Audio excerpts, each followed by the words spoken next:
Hi, this is Dr. Carl Goldkamp. A few things I have to say. One is, we personally are involved both as a lifestyle, the ketogenic diet, but also through my 16 years of clinical practice of what is effective. What do people need to take sometimes, all the time, to support their ketogenic diet? You'll get bits and pieces of this ongoing week after week. It's important to be comprehensive. In one way it's simple, and one way it's a little bit complicated. Okay, so one of the things I want to start, a little education up front, and that is this sort of dovetailed from last week. We talked about insulin resistance, and I don't mean for this to be an academic issue. Remember I told you about my verbal, visual analogy of people standing in your front yard, all holding a weight of different weights, and they all had to keep their arm at 90 degrees. This is another rendition of that. What I'm trying to get, and actually I'm speaking primarily to Irma, but to everybody, is that we all have a glucose that we measure. That's what our glucose pricks are about. And that's easy to do. We can do it nearly every minute. But we can't measure insulin. And insulin is the reason people are heavy. Insulin is the reason that we actually get cardiovascular disease. But it's about insulin. So the bigger story is about insulin. It's just that we can't measure it so conveniently. We have a conversation about glucose. So Irma, last week you thought insulin and glucose are used interchangeably. They are not. So I'm going to give a little diagram of what this is. So this is an example of what they call a glucose tolerance test. It's something that everybody gets initially. It's at some point in life, everybody will get it, not so much initially. And what it is, you're taking 75 grams of glucose, and they measure your glucose, and they measure usually just at, you come in fasting. So you've had a 12-hour fast, you're having 75 grams of glucose, and then they measure your glucose at 0, at usually an hour, and then 2 hours. That's pretty much how it's been for the last 40 years. So with technology, obviously we now have the finger pricks. We didn't have that 40 and 50 years ago. So you could find out where your glucose is every minute of those 2 hours. This graph goes on for 5 hours, and I'll tell you a little bit about that. So where do they get the insulin readings? Well, the insulin readings means you're hanging around that lab and you're getting blood work. They have to extract blood from you and send it off to the lab to get their insulin reading. That's unfortunate that we don't have an instantaneous insulin reading because it's that important. It hasn't really been invented yet, if you will.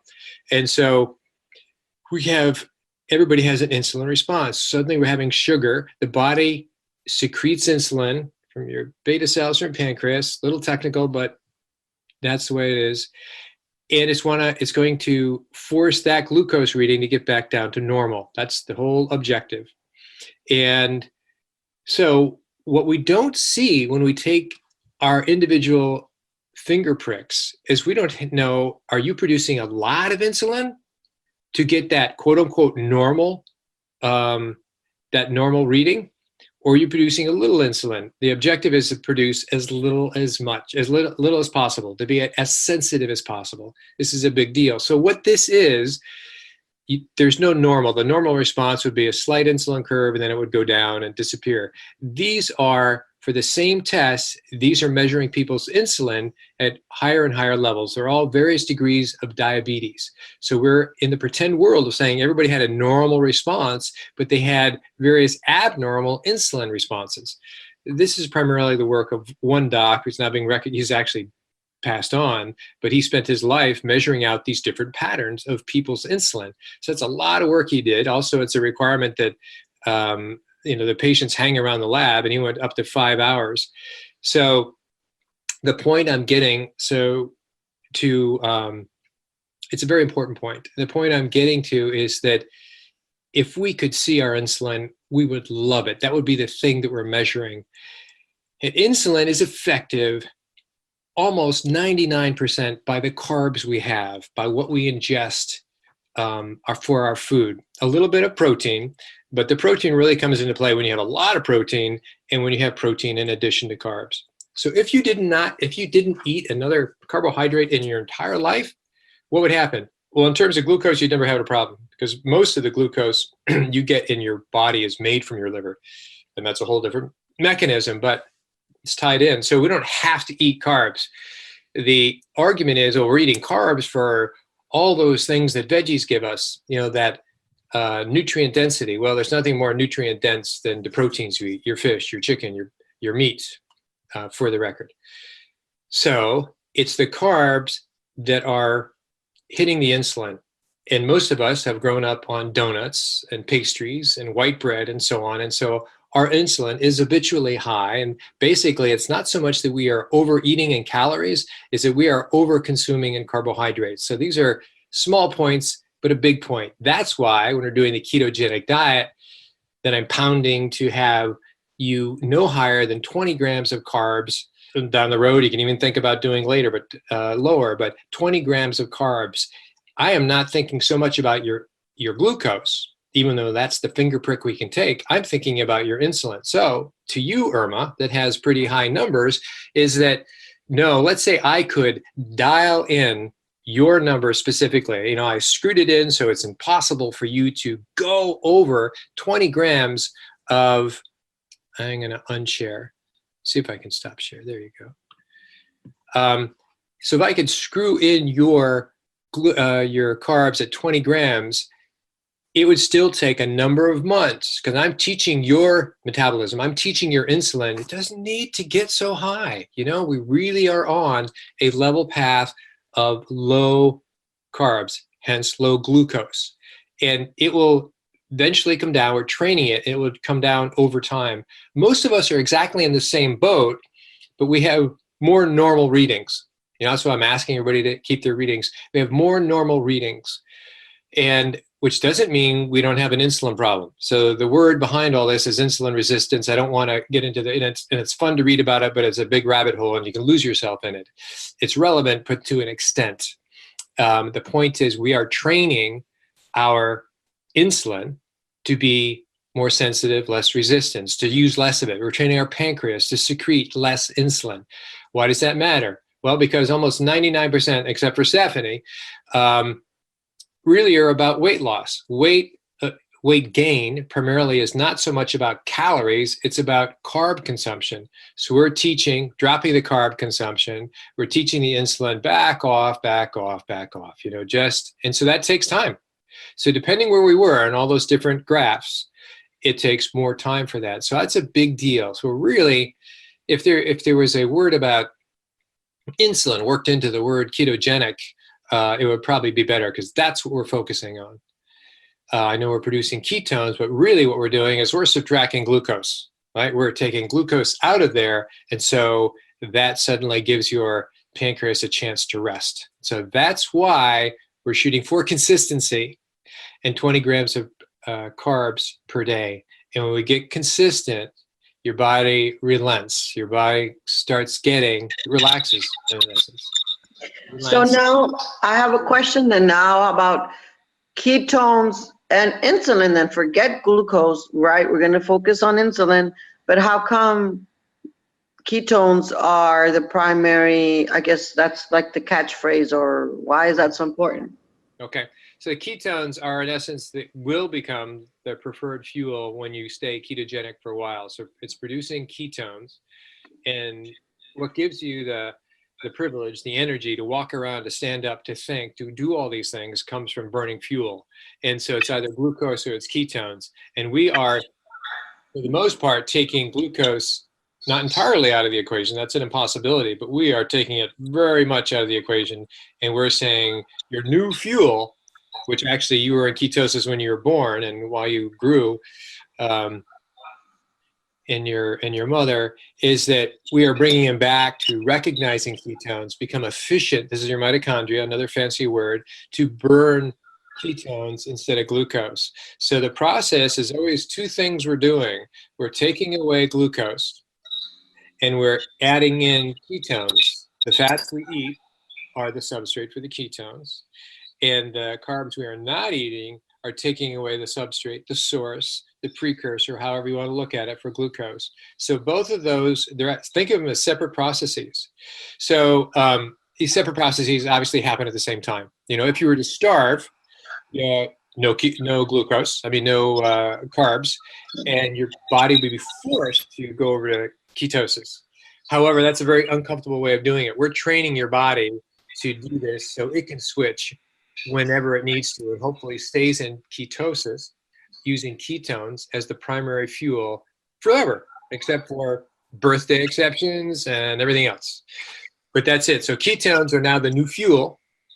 And the first thing everybody gets excited about is, I made some. I saw some in my finger stick, or they saw some in their urine strip. They'll say, congratulations. However, it doesn't mean your body is wised up to saying, we've been waiting for you to make ketones and we're going to slurp this up. It has to be trained, in essence. And that's what the first 3 and 4 weeks are, is your mitochondria, is the rest of your body learning to use the ketones. So just because we've learned to make the ketones because we subtracted all the carbs, doesn't mean we're very efficient at using the ketones as fuel. It takes a while, and that's the process we're doing here. What I wanted to do is, we got a little education out of the way. We're halfway through. I wanted to bring on Brian, who's we dubbed him Newbie Brian from the coaching we did with him, and he's our sound guy, and he's been, in essence, educating me to the wiser world of better audio and so on, which I've totally unplugged this time because I thought it was me making that noise. And I want Brian to sort of like just come forward, because we sort of had a pretty straight relationship with each other, you know, do it or you don't do it. And he got a lot of results from it. And, you know, I think it's who better to talk to about what do you think about looking back? I mean, he's now a changed guy. I don't even recognize him when I see him on the screen now. So, yeah, jump in, shoot from the hip, Brian. Yeah, it's really awesome to be here today with you guys. I've kind of taken a back seat and just sort of been like, you know, watching from afar, kind of like fly on the wall-esque, so to speak. It's been pretty cool seeing like other people go through all of these changes, like, you know, like physically and like even emotionally too. That was like one of the biggest things for me, was all of the different changes that started to happen within me regarding like my mindset and where I was in like on like a more emotional, psychological level. I feel like, you know, just because like I have a pretty hectic life. My hours are always like really crazy all the time. So for me, I really had very little time to prepare and to really be thoughtful in my implementation.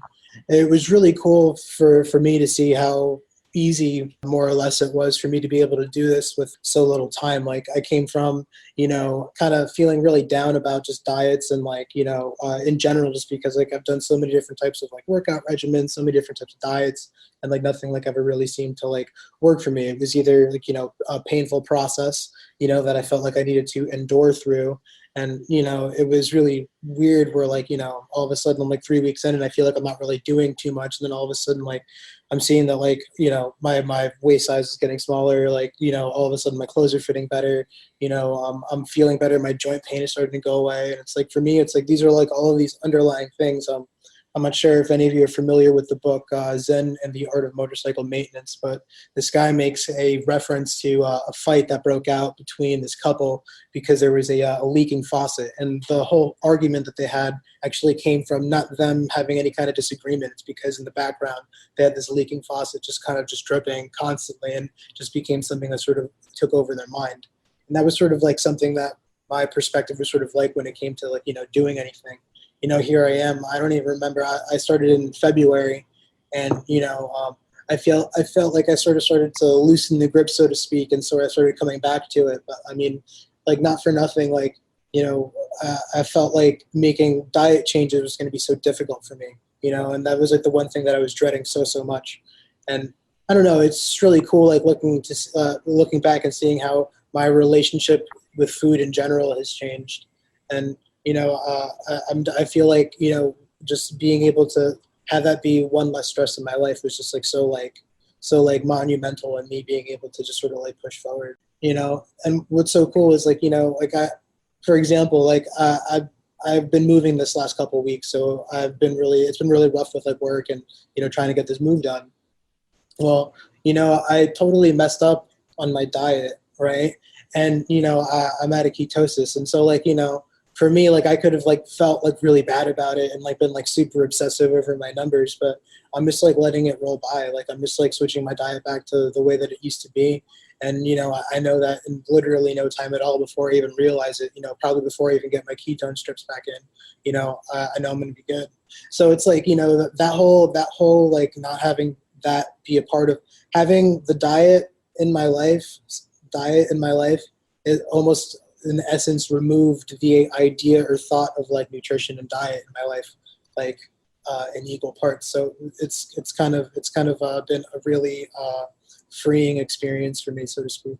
So Brian, what was it like, in essence, having somebody like me, almost not quite telling you what to do, but I'm looking over your shoulder into your chronometer readings, and wasn't that like an invasion of privacy? I mean, it's like, like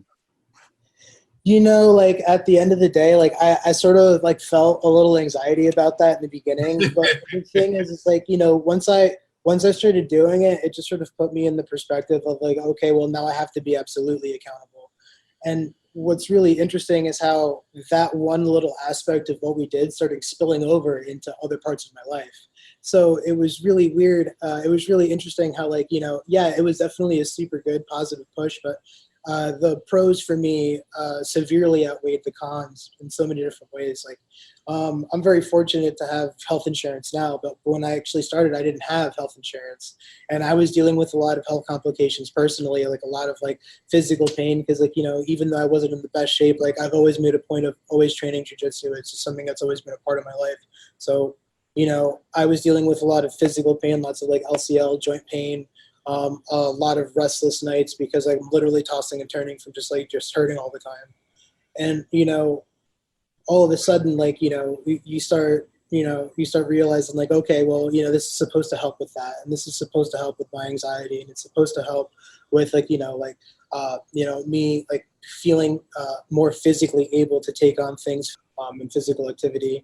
And, especially like, like Jesus, like, not for nothing, it's very rare in life that you get the opportunity where it's like, okay, I have a 16-year practicing naturopathic doctor. He's going to actually like, hold my hand and be like, all right, cool. So all you got to do is just this real quick and you're going to be straight. You got this. It's so wild to me to think that like, it took so long for this panel to fill up when Carl told me that he actually thought to do it.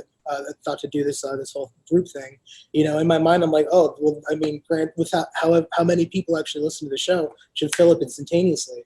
And then like all of a sudden, like it wasn't until a couple of days had passed, I realized, well, like I was worried about having to come to terms with like, my relationship with food and like, my issues with like my own body image and like all this stuff. And like, I realized like, oh, it's like, there's definitely other underlying things that would absolutely prevent that. But like, I feel like it was such a rare happenstance, so to speak, that, I kind of had to dive in and sort of like, leave all of my apprehensions behind. Yeah, no, now I've got to see the transformation. That was pretty good. We also had a conversation that we had time to kill, and I say it in a positive sense, is that we could get into deeper issues on a per cause basis initiated by our conversation. So, the whole mindset, when we hear mindset, I bet you everybody's hearing now is that, oh yeah, we're thinking about food differently. Yeah, well, no, let me take one of these tangents. You know what's actually happening when you're getting into ketosis? You're producing a thing called more GABA, G-A-B-A. And who cares? Let me tell you about GABA. What about benzodiazepines? You all know that. Take a benzo, right? Benzodiazepines are meant to upregulate your GABA. What about gabapentin? It's another drug. They're both calming tranquilizers of a sort, so is Valium. It's like, it's all about GABA. And so it happens to be that this, we talk about ketones. So it's beta hydroxybutyrate. Butyrate, get that word. Well, GABA is butyrate. It's a form of butyrate with a few other things added on. And that actually is, more of that is made. So when we're getting a different perspective, I mean, Brian has his focus. He's into music. He's, math, is jiu-jitsu, and is audio. It's all about being very analytical. And so his mind, and so that focus, we talk about mental clarity. It's not just mental clarity because you get this gift. You're like up-regulated, all your GABA. You're zoned in because of this. That's why fasting lets people be peaceful, whether it's Gandhi or Christ or Buddha, whoever the one was. That's what's happening there. And so everybody gets a slice of that and they go, my life has changed, and they drop their weight. They think it's a bit that they dropped their weight. No, they did.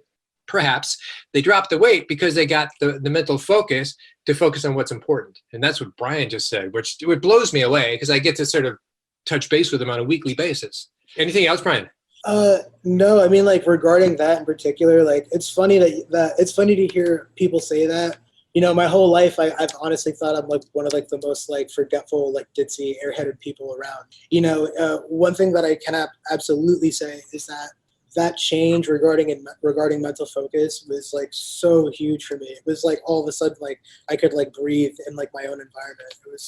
It's that in particular, I think is probably like my biggest takeaway.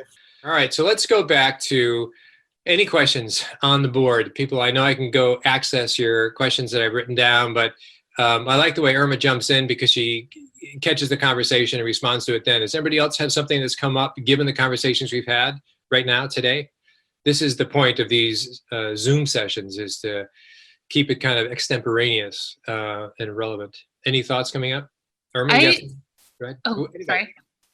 No, I was just going to say that actually was one of my questions. Are my calories ever going to come down? Because yesterday it was the first time I actually hit my calories, but it was just kind of aversive all day. I was telling my husband, I was like, I don't know how to explain it. I'm like, I'm not like Thanksgiving or Christmas full, but I just feel like so overly satiated. It was just a really weird, so in the beginning, I was really, really excited that it's because I felt bad that I haven't been hitting it at all, but I'm happy to hear that I won't have to stay at that level just because I have to have more because I'm a larger person. Yeah, no, I think what's going to happen, so to sort of predict people's futures, what they can't do, because we're all on our separate paths, but we have this collective conversation, which has obviously a big commonality.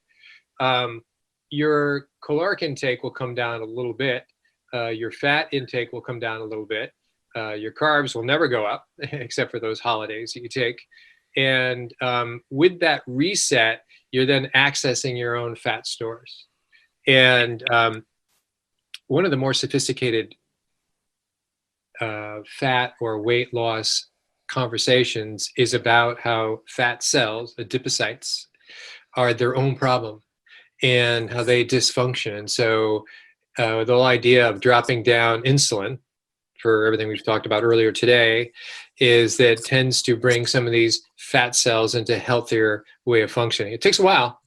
So given, you and Irma are similar in the sense of the magnitude of the issue that we're now going to walk slowly away from and change. And so it takes, somebody else who doesn't have weight to loss, they're here because why would they be here? Mental focus and everything else is fine. They probably get there in a week, provided they didn't have some huge, bizarre story behind them. But no, I think you're going to start, that sense that you're picking up on is going to be greater. And it is almost a subjective sort of way of feeling. It's like, gosh, I'm not as hungry.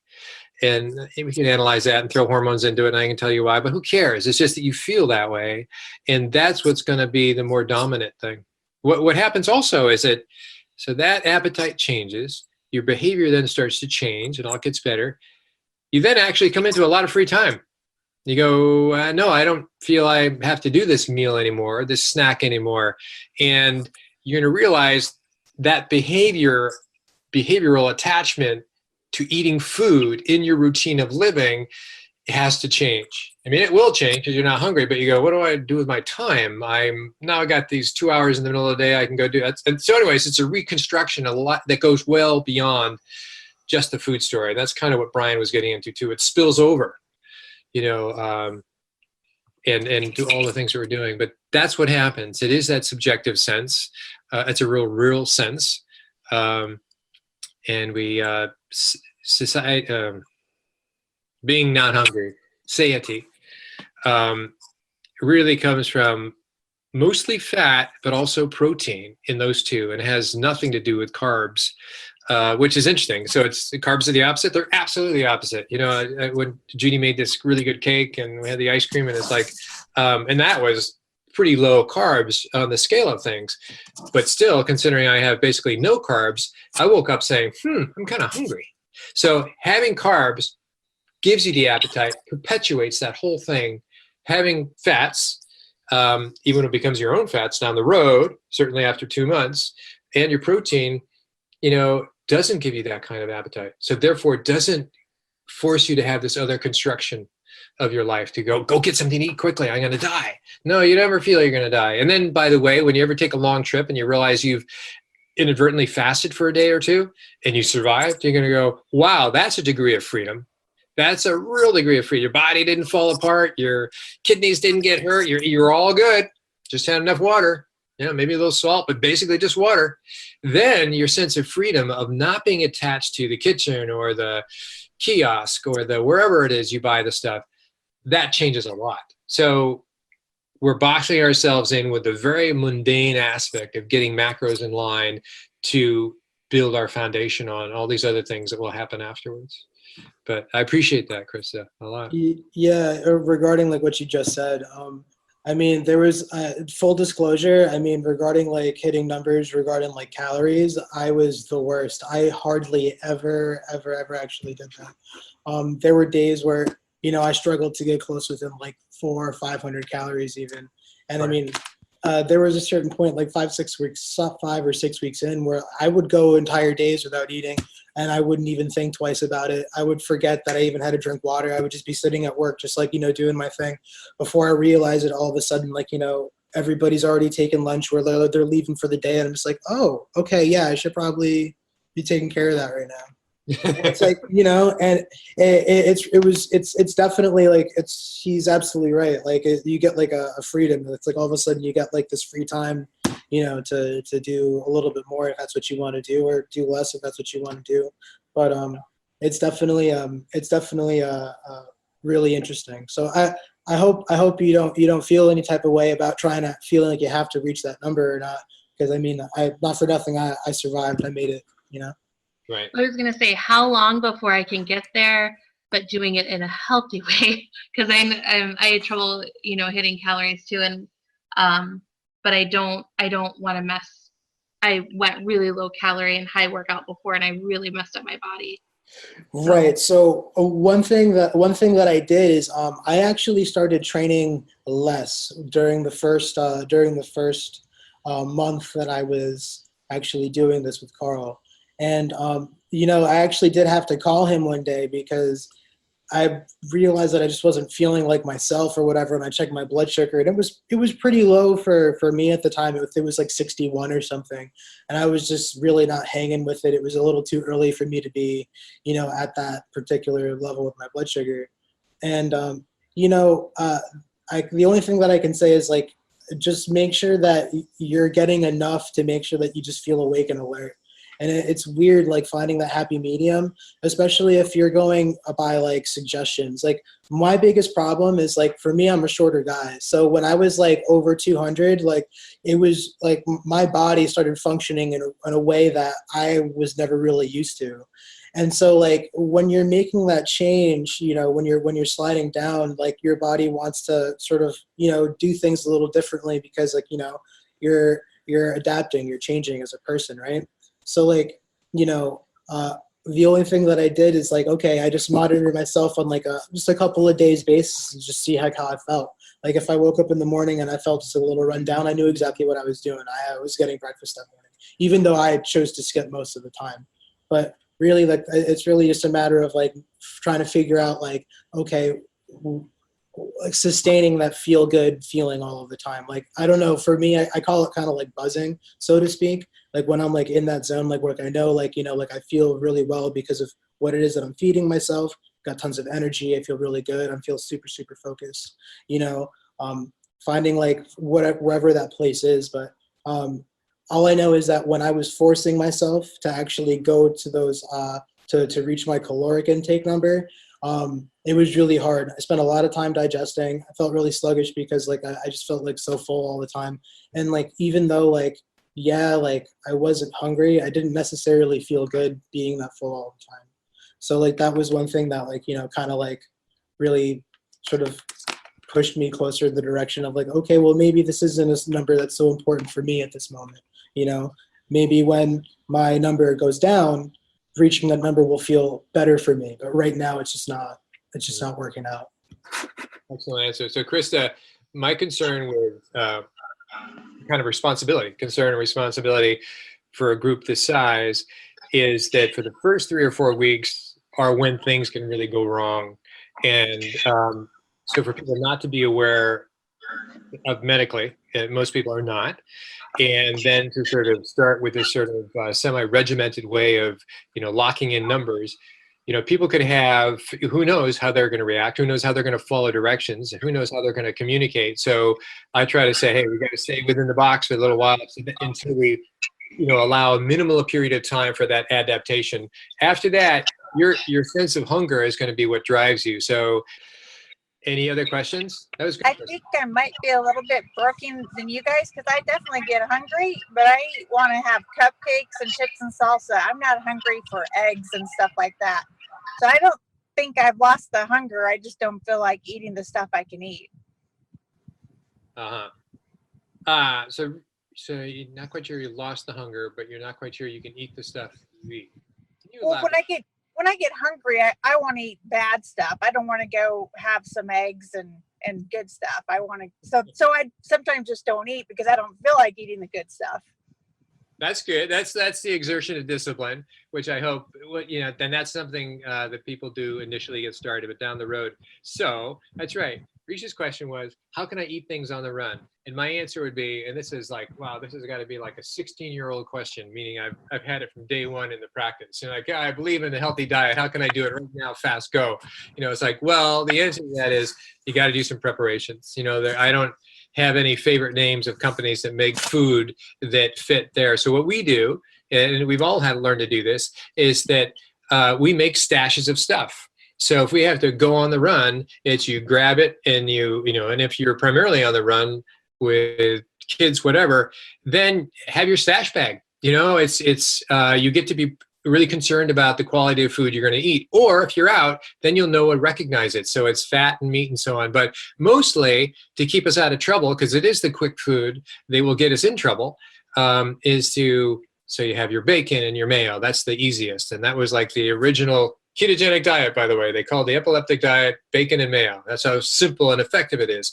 After that, be a little more elaborate. You can make your, even Brian will go on about this, should we let him continue. He'll have their egg salads or fish salads, whatever, so it's there. And you bring it with you, put it in the refrigerator if you're in that, or if you're in the car all the time, then you have to figure out how to have some of that. I don't think you can buy a lot of that on the road. Maybe you can, but at least you'll look for that maybe on the road. So the convenience and the quality have been not completely diametrically opposed, but it's initially about get the quality, then you either yourself can prepare to be portable and convenient so you can grab it, or you'll know where to get it for that same thing. Maybe you go in and you get the egg salad.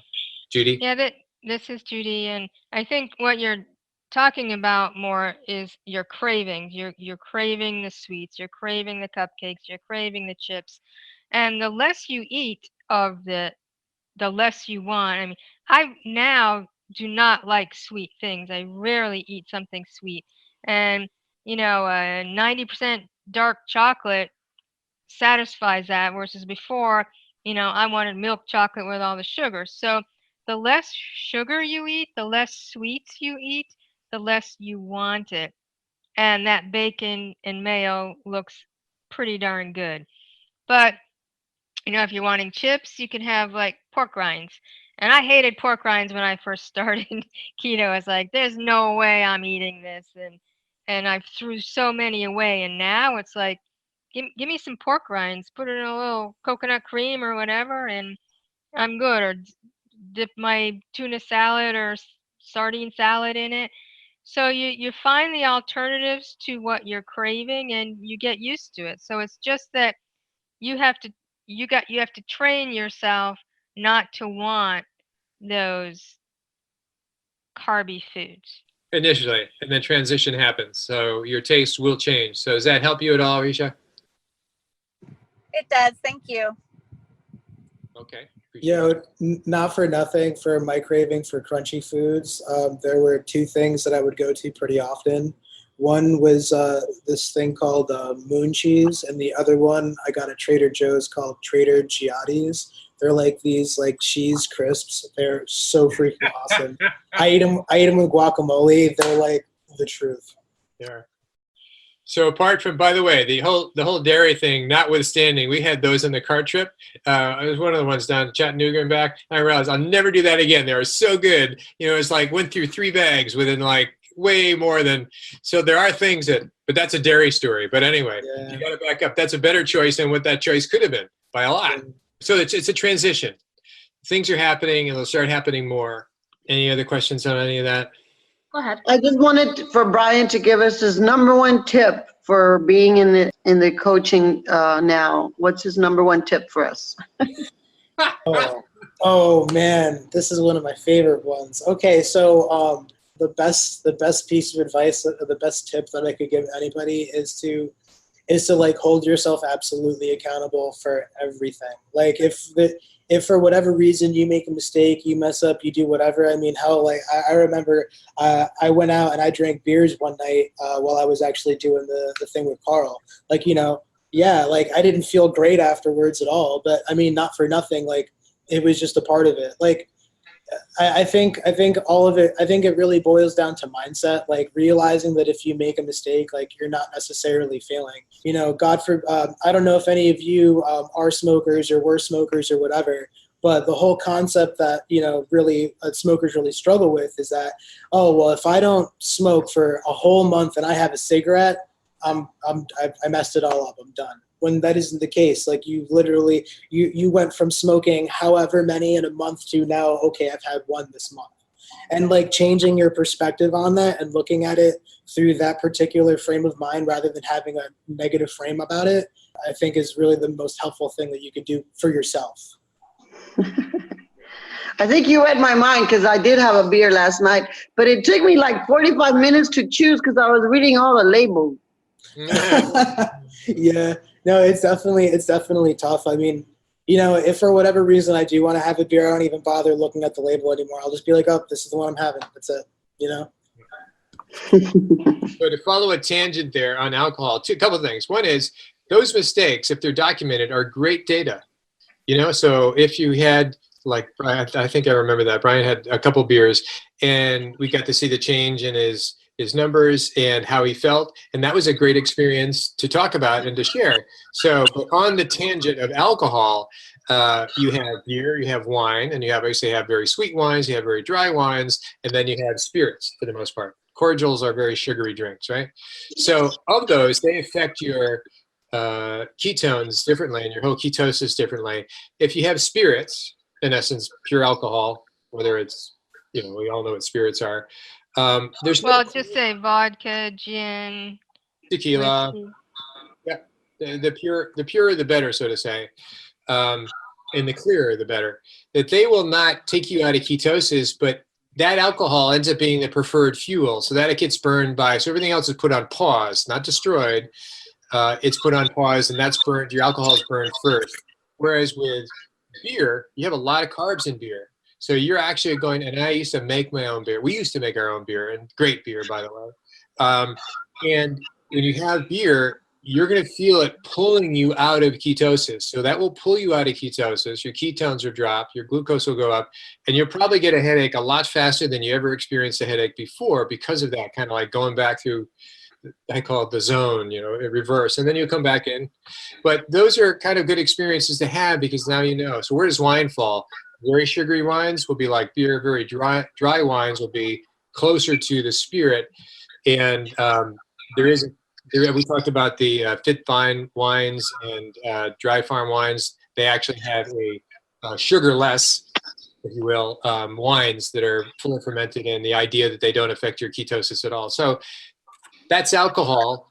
And it's not talking about is alcohol good or bad. I'm just telling you about how it affects your ketosis, and you can choose the whole alcohol issue. Any other questions? I did have one more question on, so I forgot to take my glucose before, but I ended up having like a new dip, and my glucose was up to 95, and it just got me thinking, like, I mean, obviously I didn't do very good research on that particular thing, but how many points would you consider a spike? Like if your before glucose was 85 and then it was 95, is that a spike? Is it, 105? I always say 105. If you're going from 85 to 105 and over a short period of time, then the question would be, well, what happened? And it could be a number of different answers. Could be food, could have been wicked stress that something just happened. You swerved off the road and almost, hit somebody. That would definitely get your blood sugars up. So I would say that's noteworthy. A 10-point jump, especially you're a newbie, right? We're still in this phase of still teaching our metabolism that, we're actually pretty serious about this whole low carb thing. I would say it's less so. So back when you were thinking the sky was falling, a spike was not a few numbers. A spike would have been, I would be looking for a 20 number spike. And so I haven't been taking my numbers very recently, but very rigorously, but I do intermittent. And so I did before and after working out, and then I can tell how hard I've worked out, by the elevation in my glucose and the decrease in my ketones. And so that's just going to be one of those things. So now I got that factor down and I can anticipate it, and it's not weird or unusual. But when you're starting out, I did it before and after everything. I was really into it. I don't know about way too anal, but I got these variables out of the way, and now I know I can anticipate. Of course I did the beer one. Of course I did the wine one. Of course I did the spirits one. And it's helpful. And so you choose your thing. If you have a particular kind of, and we all have that list. I'm dying to find out how this is going to affect my ketone levels. I'm dying to find out. Go do it. Go do it and report back to us. It's best if you do it before and after. And when it comes to a meal, don't test before 60 minutes. Really, just use it an hour. And because if it's too soon, you're going to get a partial reading on the rise. The problem with 60 minutes is you look at your watch and then you forget to do it. So set an alarm to go do it, because those are great experiments, and those are the things that are going to teach you. And so that rolls into a point that somebody else had, and I think it was Camila, who's not here, and she told me she wasn't going to be, eating out with others. A lot has to do with peer pressure, and a lot has to do with your susceptibility to it and where you are and all that. But pushing that off to the side is that Judi and I don't have that issue because we go out with each other, obviously. But in choosing for the menu, it's still pretty much fat and protein. And so we'll choose the best from those, and don't tell them to bring don't bread this or don't bread that. Obviously, don't bring the bread to the table, and no need for the potatoes or the grains and so on and so forth. But in terms of eating with others, that's how I would get around it. I would choose my thing, or look for those appetizers. Like, so sushi you could do pretty well. Don't do the rice, do the whatever's on top of it. And so that's how you would work your way in. Unless you felt you had to have a beer with everybody else, well, that's probably more about peer pressure. But let's say you were going to have, first of all, you can go to seltzer if you didn't want to do alcohol, and without artificial sweeteners, and or you could do a spirit, and or if you thought that was too strong of a statement, get a dry wine. So you can finesse around that. Everything's trial and error. You don't stand out like a weirdo. It's more about kids we're worried about, and they're going to school and their diets, and making them not stand out like a weirdo.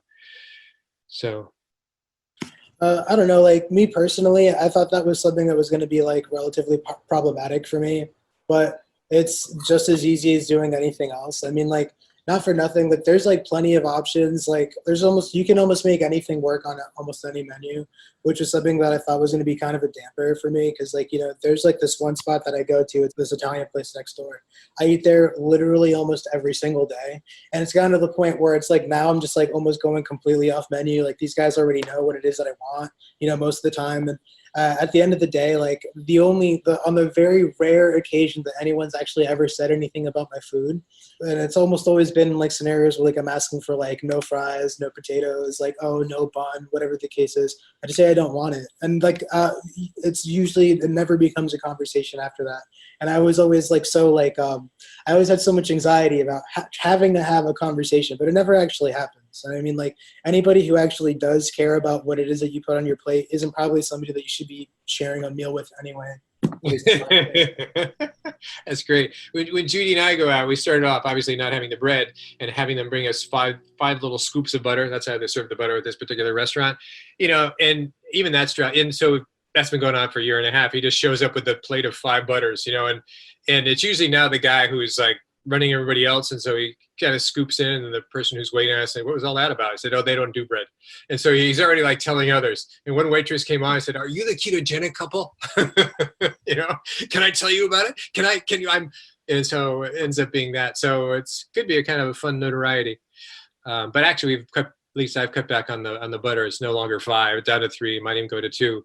But And you're eating out, and you think that it's going to be an issue, and it's not, because I mean, we were on a 21-day trip once and never had an issue. And as Brian said, you can make it work. And I remember this last trip we were on, and we're pretty much carnivore now and eating pretty much mostly meat and not veggies. And so we both had the same thing. We had ribeye steak with a side of beef. And the waiter was great. He's just writing it down. And I said, "I bet nobody's asked for that before." And he goes, "You are the first." But they all, just roll with it. They're there to serve you, and they'll serve you whatever you want. So it's not that difficult to do. yeah, and sometimes being a former waiter as well, you're really focused on the tip. So if they give you a special, you being now the customer, and if you're giving them a slightly special request, they're really actually going to perk up on that, because unless it's really weird, they know that if they come through, they'll probably earn a better tip. The whole car stuff, we've evolved on that, given we've taken longer and longer trips, and so we do bring a cooler. Maybe we'll do a few videos or pictures on that, because I think it's an interesting thing. We've become more efficient. Leftovers are never leftover. They're cut up and they have a bag of, there are, once we prohibited those cheese things from Trader Joe's, I made sure I had other hand food that was better, because those cheese things are really good. And I didn't do a before and after, but that would have been a before and after blood test on both. And I have a feeling I know how it would have gone, but interesting. So that's what you do. That's why I love having these meters. And you are your own lab. We're talking about it. And yes, your lesson is transferable to me and vice versa. Not exactly, we know that, but it has a kind of a universal truth about it. And that's why Brian's here. His experiences were his, but not really. And you can say he has his genetic baggage, just like you do and I do. And we're all doing the same thing. I'm Northern European. Did that have a better glycemic? I don't know. I think they were broken into bad foods about 200 years before everybody else. And that's why they've kind of done a little better. Whereas the more Native American genetic populations, Latinos, to the degree that they have that in, are newer. Those are newer sets of genes that have not been exposed to the Western diet of high carb. All right, with that, we're at 2 hours. I'm going to say some of the questions I haven't answered. I'm not going to go through people's chronometer. So what I'm requesting is that, next week, same thing. If you can get your questions to me, then even if you have, by the way, let's say I don't have any questions. I appreciate the fact that you go, I don't have any questions this week, but I'm just submitting to say that. That's fine. That's a reciprocity. That's an engagement between us, and I really appreciate that. But even, Emma, you had some great questions. I'm not going to get to now, but you started with that. I really don't have much to say, and you went on you did have some questions to say, which are actually good to talk about. So, it's like writing a little story. I don't have anything to say, and suddenly your whole life blurts out. Well, just start. And that's why it's kind of a mandatory writing assignment, if you will. And you have me by PM, by Facebook, by text, by email. So however private or public you want to make it, you can do that. And some pretty creative stuff. That's why I didn't just gobble it all down and spew out answers. Brian, that's very cool. You could be here, by the way. I just have one more thing. Carl and I met Brian in December. We went to a conference and he was there. And Brian, I would never have recognized you now. Great job. You're looking great. And congratulations. Thank you so much. I really do appreciate that, Judi. Just to go 30 seconds longer, how that happened, we were at a weekend that more to do with Judi and myself than myself. And going around the room and sort of introducing, what's your background? And so I said, hey, I'm a more or less semi-retired naturopathic doctor, and I got into all these things. And they go, "You ought to do a podcast." And I go, "Yeah, that in a million years." And by the end of the day, they go, "Brian, take him downstairs to the audio place." And so more or less dragged downstairs by the back of my neck, and that's where this got started. So that particular, if you ever listened to podcasts, that intro was totally extemporaneous. And Brian says, "What's this? What's this? What's this?" And I'm thinking, what a freak. Are we really doing this? And so the whole thing has evolved from there. Yeah, it's been super cool, man. It's been awesome working with you, dude. Likewise. Thanks for making it today. Okay, everybody. Thanks for today. Hope you got something out of it, and we'll be in touch. Thanks for listening. For anybody who has any questions, feel free to contact me on our Facebook group, Keto Naturopath, same name as our podcast. I'm open to any questions, and we plod through the good and the bad, the difficult and the easy, week after week.